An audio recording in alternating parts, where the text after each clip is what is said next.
Good morning, students. Myself, Kamlesh Binadwani, once again represent you with our ninth lesson, third part. And in two previous parts, we had discussed the fundamental rights, fundamental duties, and directive principle of state policy. Our lesson 9, and in this lesson till now, we had discussed the introductions, human rights, and fundamental rights. And in these fundamental rights we have 6 rights: right to equality, right to freedom, right against exploitations, right to freedom of religions, cultural and educational rights, and right to constitutional remedies. And also we had discussed our fundamental duties, main 11 duties. Now in this part we will discuss the directive principles of state policy. So how many state policies, how many types of state policies are these? These are 5 types: principles related to economic policy, principles related to social policy, principles related to international and political policy, principles related to education and cultural policy, and principles related to health policy.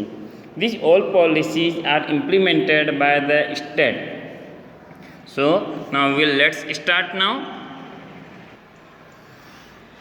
Okay, so so students, now we start directive principle of state policy. Directive principle of the state have been incorporated in the chapter 4 of the constitutions. ये जितने भी हमारे directive principles हैं ये हमारे chapter 4 के अंदर, constitution के चैप्टर 4 में इंक्लूडेड किए गए हैं. The objective of the directive principles of state policy is to guide the present and futures. इन प्रिंसिपल्स को इनकॉर्पोरेटेड करने का और इम्प्लीमेंट करने का पर्पज़ क्या है? पर्पज़ ये है कि स्टेट को, जो भी स्टेट्स हैं, पर्टिकुलर स्टेट गवर्नमेंट्स, उन्हें हमारे स्टेट की प्रेजेंट कंडीशंस और आने वाले और इस कंडीशन के आधार पर आने वाले फ्यूचर के टाइम में हमें किस तरह की पॉलिसीज़ इम्प्लीमेंट करनी हैं ताकि हमारी जो पब्लिक्स हैं उसका वेलफेयर हो सके. Central and state government in the policy making in various policy related field. Central government and state government, both governments जो होती है, दोनों की अपनी अपनी पॉलिसी मेकिंग होती है और ये अपने अपने फील्ड के अंदर, हमने central list and state list और कंकरेंट लिस्ट के बारे में पढ़ा था. सो इन तीनों लिस्टों के अंदर जो जो भी उनके क्षेत्राधिकार आते हैं, जिन जिन सब्जेक्ट्स पे वह लॉ बना सकते हैं, कानून बना सकते हैं, उसी के बेस पे वह पॉलिसी बनाते हैं.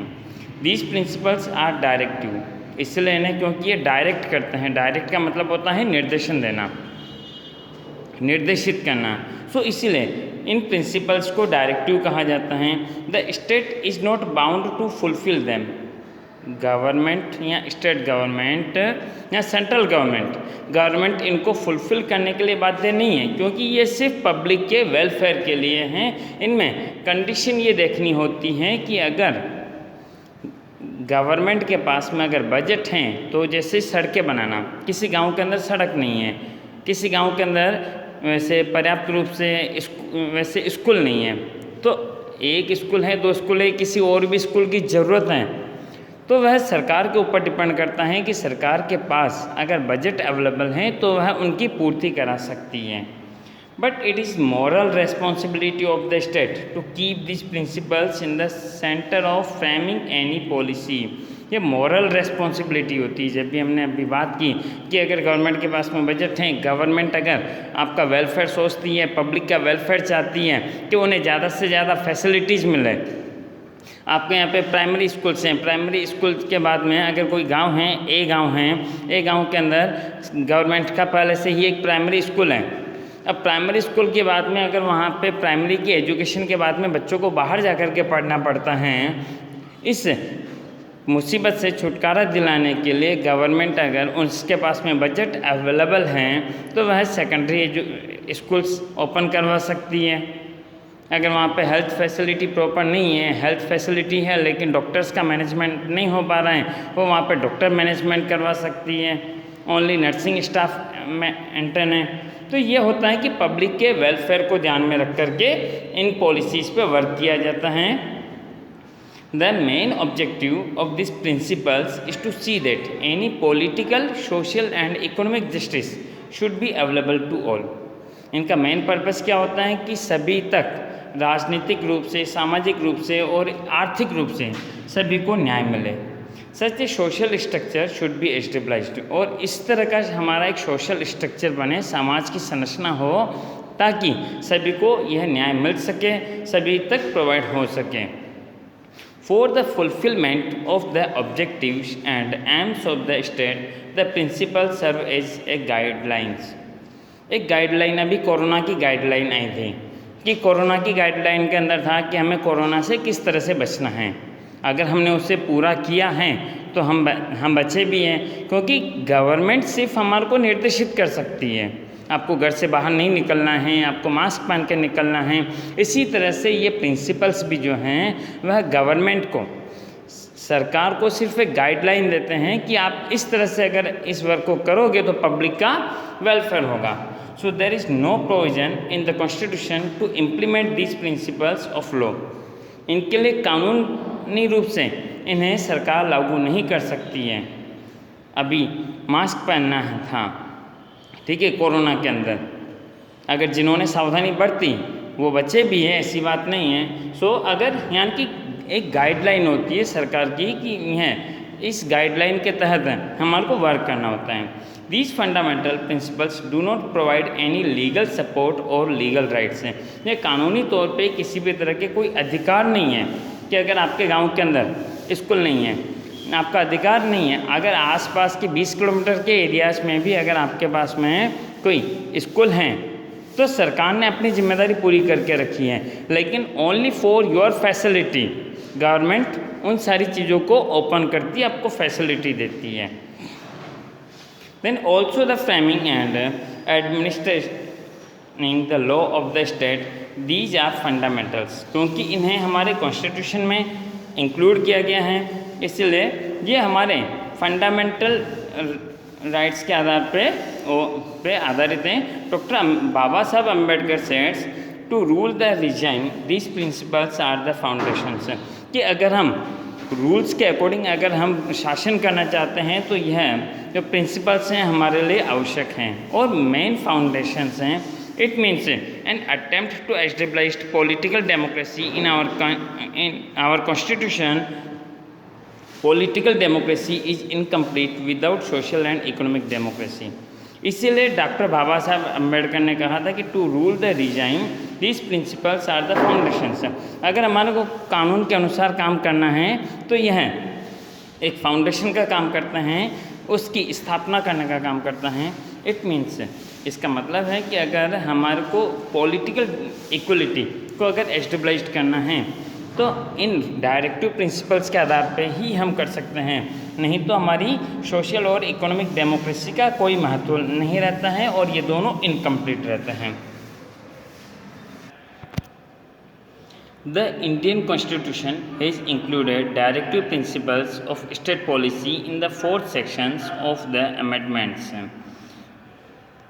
अमेंडमेंट्स के बाद में, सुधार के बाद में हमारे इंडियन कॉन्स्टिट्यूशंस के अंदर इसे 4 सेक्शन में रखा गया है। The kind of country that we want to create, the kind of society we want to construct, that vision is reflected in these directive principles. हम किस तरह का देश बनाना चाहते हैं एवं हम लोगों को किस या हमारे समाज को किस तरह का रूप देना चाहते हैं, इसका विजन हमारे को इन्हीं डायरेक्टिव प्रिंसिपल्स से देखने को मिलता है। So the directive principles are actually direction given by the constitution to the union and state government to adopt such policies that would help to establish an unbiased society in our country. हमारे constitutions के अंदर हमारा देश किस तरह का बनेगा, इसको बताने के लिए जो ये विजन मिलता है सरकार को, वह विजन इन डायरेक्टिव प्रिंसिपल्स के द्वारा मिलता है। इसलिए ये सिर्फ एक सरकार को डायरेक्शन देते हैं, स्टेट गवर्नमेंट को या यूनियन गवर्नमेंट को, कि वह उन सारी पॉलिसीज़ को एडॉप्ट करें जिसके बेस पे वह अनबियस्ड सोसाइटी की स्थापना कर सकें। The primary aim of this principles is to establish a social system based on social, economic and political justice. Primary और मुख्य अहम क्या है इन प्रिंसिपल्स का, कि हम हमारे देश के अंदर सामाजिक, आर्थिक और राजनीतिक न्याय की स्थापना कर सकें। These principles are about the implementation of the objectives and ideals presented in the preambles। और ये सारे आइडियल्स हमारी प्रेम्बल के अंदर पहले ही रिप्रेजेंट किए जा चुके हैं कि हम कैसा देश बनाना चाहते हैं। डेमोक्रेटिक, रिपब्लिक एंड ब्रदरहुड की भावना होनी चाहिए। ये सारे जो हमारे मेन पिलर्स थे, सेकुलर कंट्री होनी चाहिए, ये जो आइडियल्स हमने हमारी प्रियम्बल के अंदर जो दर्शाए थे, उन्हीं के बेस पे हम हमारे देश को बनाना चाहते हैं। इसीलिए ये जो डायरेक्टिव प्रिंसिपल्स हैं हमारे को उस तरह का देश बनाने में हेल्प करते हैं। These principles are not included in the Constitution of India। ये हमारे इंडिया के कॉन्स्टिट्यूशन में इंक्लूड नहीं है। These principles do not serve legal rights or legal backing or legal utilizations हैं, या इनकी कोई कानूनी उपयोगिता भी नहीं है। ये सिर्फ सरकार के वेलफेयर के लिए, यानी कि सरकार जो पब्लिक के वेलफेयर के लिए बनाती है उसके आधार पे डिपेंड करते हैं। For proper administration of the state these principles are channelised.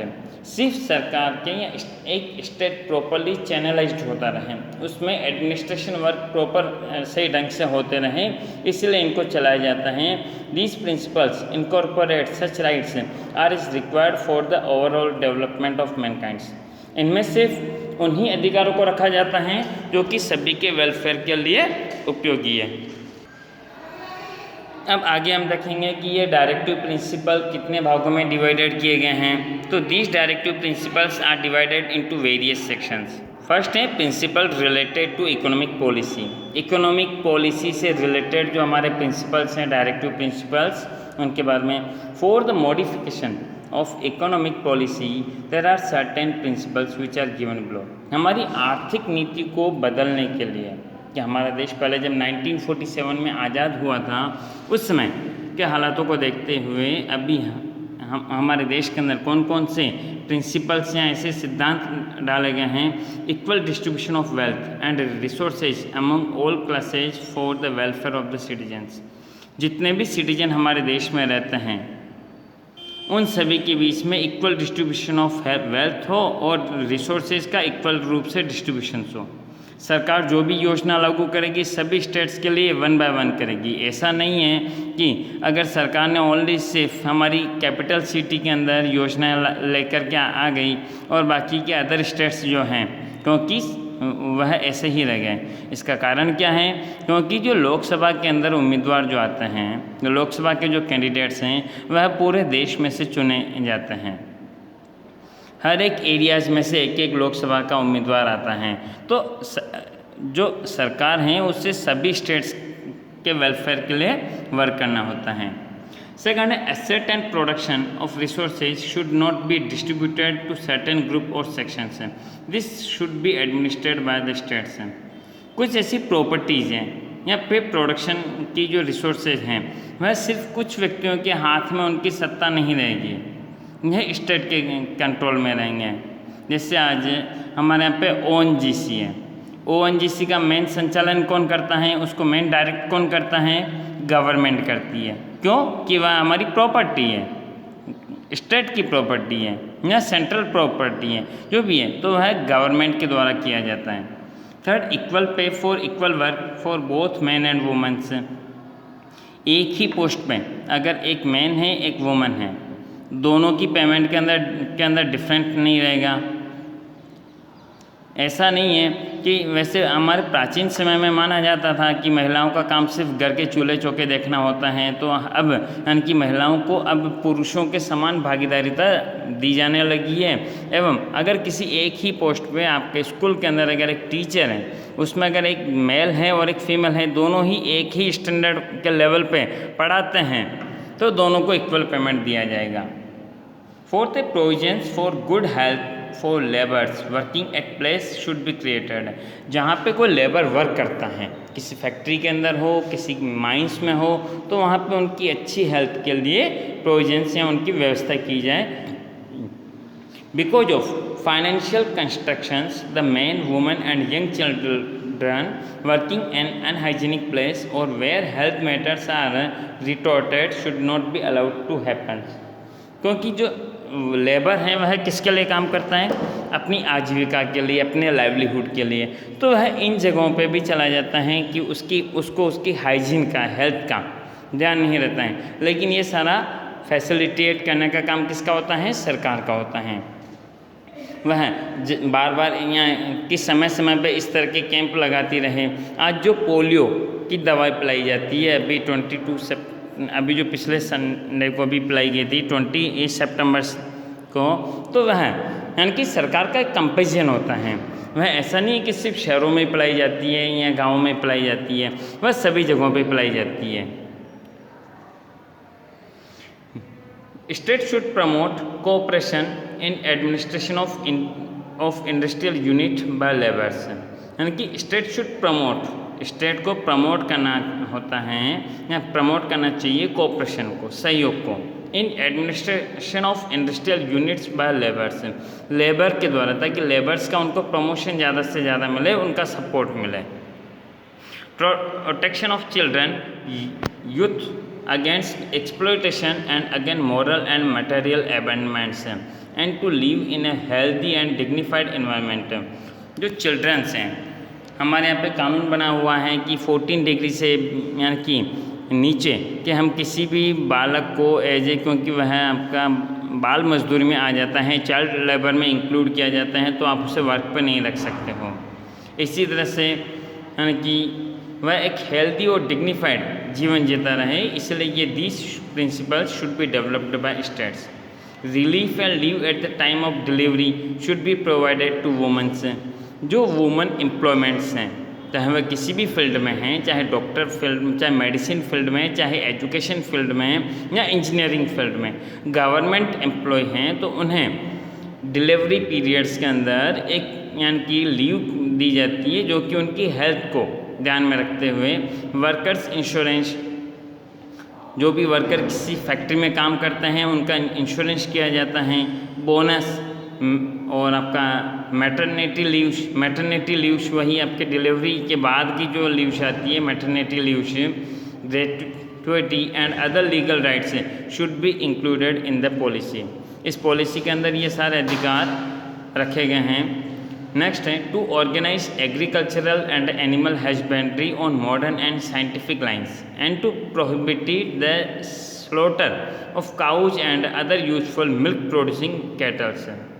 ज़्यादा से ज़्यादा हस्बेंड्री को मॉडर्न और साइंटिफिक तरीके से किया जाए, एग्रीकल्चर और एनिमल हस्बेंड्री को, यानी इस तरह के एनिमल्स की नई नई किस्में लाई जाए जिससे कि हमारे को जो ज़्यादा मिल्क का प्रोडक्शन करें।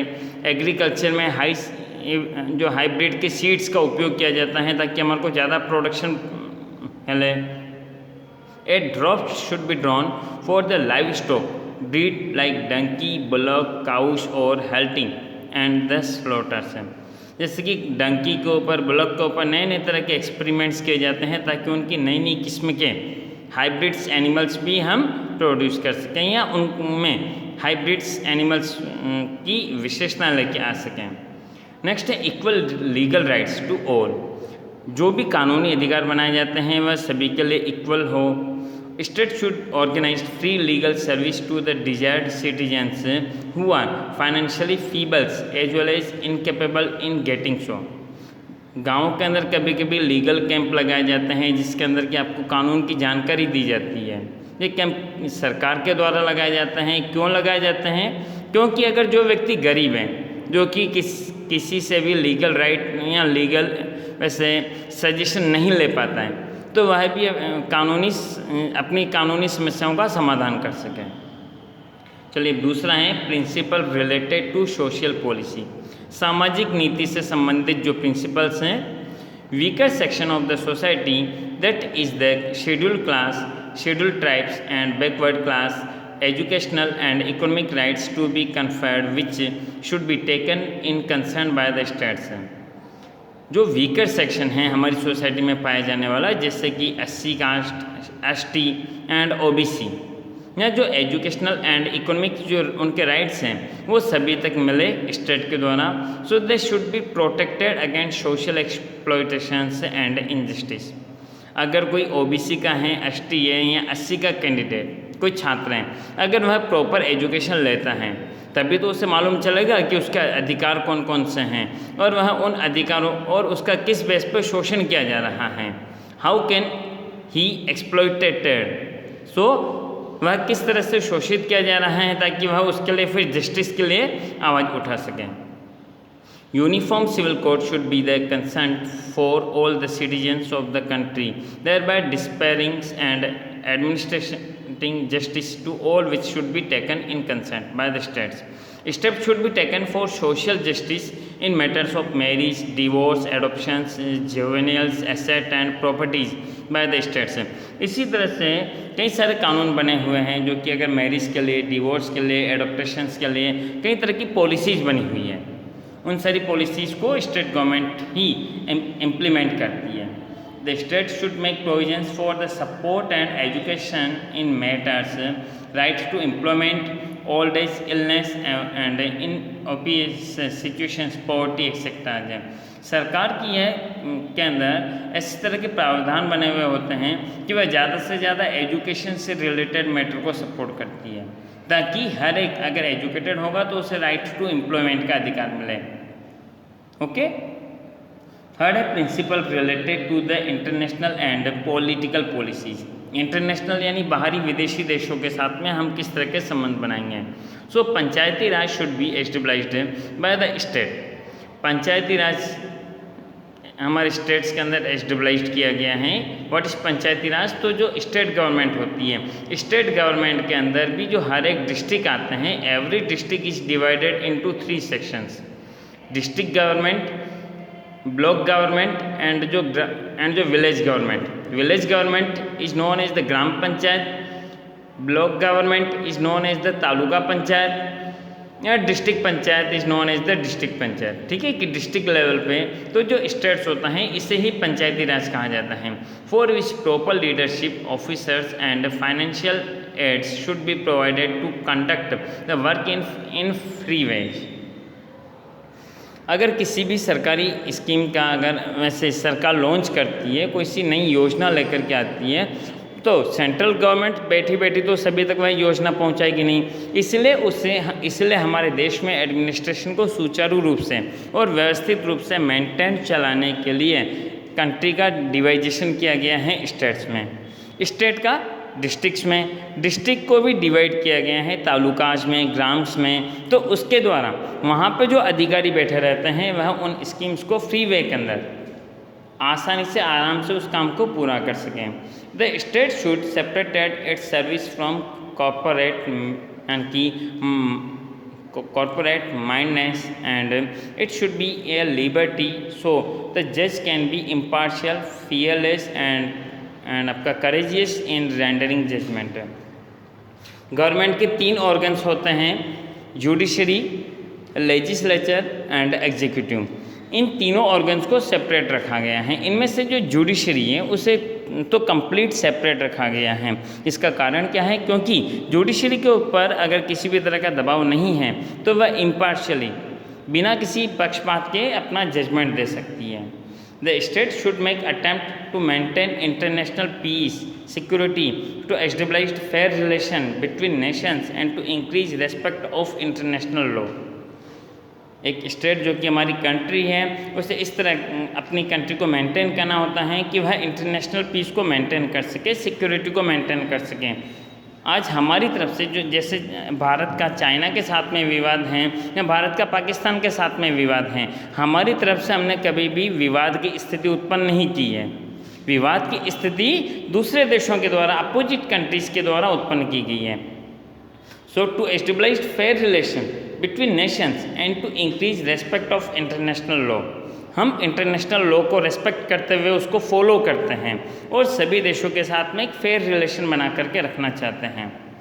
Fourth, a principle related to educational and cultural policies. So free and compulsory education for the children belonging to the age group between 6 to 14 years of age is mentioned in the Constitution, and it was the fundamental right to education. हमने 2009 के बारे में पढ़ा, वैसे हमने हमारी पिछली video में पढ़ा था कि ईयर 2009 के अंदर फ्री एंड कंपल्सरी एजुकेशन को एक एजुकेशनल राइट का नाम दिया गया है। इसके तहत 6 से 14 साल के जितने भी बच्चे हैं उनको सरकार के द्वारा फ्री एंड कंपल्सरी एजुकेशन दी जाएगी RTE के अकॉर्डिंग से। राइट टू एजुकेशन के according to preserve and protect state heritage, artifacts, monuments, cultural places, art and buildings. The state should protect these cultural heritage places from distortions, robbery and आपका transcendings, disposal and deteriorations. So the state should have the aim to preserving the culture and historical legacies. हमारी जितनी भी heritage है, जो monuments हैं, इन सभी को state heritage declare करके इनका प्रिजर्व किया जाता है ताकि कोई इन्हें चोट ना पहुंचा सके। नेक्स्ट है principle related to health policies. Public welfare, public wellness and hygiene should be provided along with provisions for better nutrition and health amenities for the people by the states. एक स्टेट गवर्नमेंट के द्वारा peoples की एक यानी कि wellness बनी रहे और उनकी हाइजीन का ध्यान में रखते हुए उन्हें प्रॉपर न्यूट्रिशंस से बने हुए यानी कि बेटर न्यूट्रिशंस का फूड उन्हें अवेलेबल होता रहे, इस तरह की व्यवस्थाएं की जाती है। Provision on harmful drugs, harmful soft drinks and drugs should be done by the states. अगर जो यानी कि ड्रग्स हैं जो हमारे शरीर को नुकसान पहुंचाती हैं उनके ऊपर रोक लगाई गई है। This should be further banned as it will create health hazard for the public. से अगर जब भी वैसे कोई ड्रग्स हैं जो कि दवा के रूप में काम में आती हैं, जब तक वह यूज में आती है तब तक हमारे लिए बेटर है, लेकिन जब आप उसका एक ड्रग के रूप में सेवन करने लगते हैं, फॉर एग्जाम्पल एक टेबलेट है डाइक्लोफेनेक, डाइक्लोफेनेक दर्द की टेबलेट है, आप उसे कभी कभी यूज में लेते हैं तब तक तो ठीक है, लेकिन अगर आप उसे ड्रग्स के रूप में कि उसमें एक नींद का नशा होता है लोगों को कि नींद आ जाती है तो दर्द का पता नहीं चलता है। तो जब भी आप कभी उसे अगर आपको नींद नहीं आ रही है, आप डाइक्लोफेनेक टेबलेट ले रहे हैं, धीरे धीरे आप अगर उससे कंटिन्यू अगर रेगुलर अगर आप उसे स्टार्ट कर देते हैं तो एक ड्रग हो जाती है। तो इसलिए गवर्नमेंट ने डाइक्लोफेनेक को बंद कर दिया है कि डाइक्लोफेनेक से, क्योंकि एक ड्रग के रूप में है, आप उसे अगर एज ए मेडिसिन के रूप में लेते हैं तो ठीक है। To preserve the environment with latest amendments thereby taking care of the forest and vegetation should be the policy of the states. हमारे एनवायरनमेंट को प्रिजर्व करने के लिए भी कई सारे अमेंडमेंट्स बनाए गए हैं ताकि हमारे फॉरेस्ट हैं या जो वेजिटेशंस हैं, वेजिटेशंस में सब कुछ यानी कि जितने भी हमारे नेचुरल वेजिटेशंस हैं वो सारा आ जाता है, उन सभी को हम प्रोटेक्ट करें। फोर्थ है hygienes environment should be maintain in the working areas of labours. जो लेबर एरियाज हैं या जो माइंस हैं, जो इंडस्ट्रियल एरियाज हैं, उनमें हाइजीनिक एनवायरनमेंट को क्रिएट करें, मेंटेन रखें। They should have social and cultural development at the time of leisures. उनके लिए आराम का समय निश्चित करें। Entertainment provision should be there to maintain mental health. अगर एक लेबर है उसे अगर 15 दिन में अगर एक बार सिनेमा का टिकट मिलता है या अगर उसे 7 दिन में एक बार अगर छुट्टी मिलती है तो वह उस टाइम को अपने आराम के रूप में काम में लेकर के अपनी मेंटल हेल्थ को मेंटेन रख सकता है। So this provision should be kept in concern bye the states. आपको भी अगर 6 दिन अगर स्कूल आना होता है, फिर 7वें दिन आप भी कहते हो कि हमारे को 1 दिन की छुट्टी चाहिए होती है, और छुट्टी गवर्नमेंट देती है। क्यों देती है? ताकि आप बच्चों की मेंटल हेल्थ प्रॉपरली बनी रहें।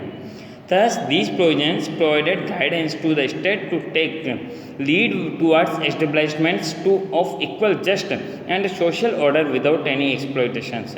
तो इस तरह से इन प्रिंसिपल्स का महत्व क्या है कि महत्व यह है कि हमारी सरकार को गाइडेंस देते हैं कि हम इस तरह की पॉलिसी बनाएं जिसके की द्वारा हम एक ऐसे समाज की स्थापना कर सकें जिसमें कि सभी की इक्वलिटी बनी रहे, सभी को जस्टिस मिलता रहे और किसी का शोषण नहीं हो। These directive principles envisage future societies. They guide us to the direction that we should go and lead us for destinations. What is our destination? Our destination is to implement a welfare country, okay, and a democratic country. सो इस democratic country का मतलब क्या होता है कि जिसमें कि लोगों की भलाई होती रहे, वेलफेयर होता रहे। सो वेलफेयर कब होगा? जब हमारे यहाँ पे सभी का स्वास्थ्य उत्तम होगा, ये सारी पॉलिसी उनको अगर सरकार के द्वारा समय समय पे ये सारी फैसिलिटीज़ प्रोवाइड की जाएगी। The upliftment of society and protection of society will be taken care bye the states. कोई अगर पिछड़ी सोसाइटी है उसका अपलिफ्टमेंट भी सरकार के द्वारा किया जाता है। Fundamental rights limits the state leadership while directive principles extend state leadership. So fundamental rights make the extensive existence of democracy. इन्हीं फंडामेंटल राइट्स के आधार पर हमारी डेमोक्रेसी का अस्तित्व रह पाता है। While directive principles of society and financial imparts and for inter relations of democracy. जबकि जो डायरेक्टिव प्रिंसिपल्स हैं और जो हमारे फाइनेंशियल इम्पार्ट्स हैं ये दोनों ही आपस में इंटर रिलेटेड होते हैं। So there is no optional between them, both of them complete each other. इसलिए हमारे जो डायरेक्टिव प्रिंसिपल्स हैं और जो फंडामेंटल राइट्स हैं दोनों ही एक दूसरे के कॉम्प्लीमेंट्री हैं। इन दोनों के बिना कोई भी कंप्लीट नहीं है और ये दोनों ही एक दूसरे को साथ में लेकर के वर्क करते हैं। So students, our lesson is over. Thank you so much for paying attention.